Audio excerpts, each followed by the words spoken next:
బ్రహ్మగారు పూర్వం శ్రీ మహావిష్ణువు యొక్క ఆజ్ఞ చేత ఈ సృష్టిని ప్రారంభించినటువంటి మొట్టమొదటి రోజు. అందుకోసమే దీన్ని యుగ ఆది యుగాది అంటాం. యుగం ప్రారంభమై ఈ సృష్టి ప్రారంభమై ఇప్పటికీ కొన్ని కోట్ల సంవత్సరాలు జరిగింది. ప్రమాణంలో భాగంగా బ్రహ్మగారు సృష్టి ప్రారంభించి నేటికి 198,85,127 సంవత్సరాలు నిన్నటికి పూర్తి అయినాయి.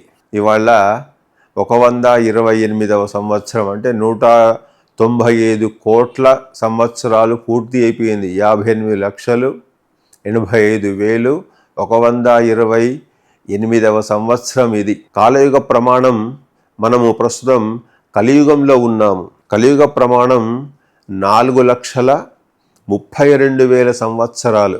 ఆ విధంగా మనకంటే ముందు అంటే ఈ కలియుగం కంటే ముందు ఉన్నటువంటి కాలం ద్వాపరయుగ కాలం అంటాం.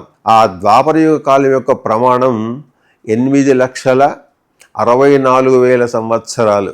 ఆ ద్వాపరయుగం కంటే ముందున్నటువంటి కాలాన్ని త్రేతాయుగము అన్నాం. ఆ త్రేతాయుగంలో రామచంద్ర స్వామి అవతరించినటువంటి కాలం, ద్వాపరయుగంలో శ్రీకృష్ణ పరమాత్ముడు అవతరించినటువంటి కాలం. త్రేతాయుగ కాల ప్రమాణము 12,96,000 సంవత్సరాలు. అంతకంటే ముందు ఉన్నటువంటి కాలం కృతయుగము అంటాం, సత్యయుగము అంటాం. ఆ కాలం యొక్క ప్రమాణము 17,28,000 సంవత్సరాలు. ఈ 4 యుగాలు కలిపితే మనకు 53,20,000 సంవత్సరాలు మనకు. ఇది ఒక మహాయుగము అంటాం. ఇటువంటి మహాయుగాలు కొన్ని వందలు జరిగినాయి. ఆ విధంగా ఇప్పుడు మనం ప్రస్తుతం ఈ కలియుగ ప్రారంభమై 5,127 సంవత్సరాలు పూర్తి అయ్యి ఇప్పుడు ప్రస్తుతం 5,128వ సంవత్సరంలో అడుగుపెడుతూ ఉన్నాం. కలియుగ ప్రమాణం ఎంత అనుకున్నాం?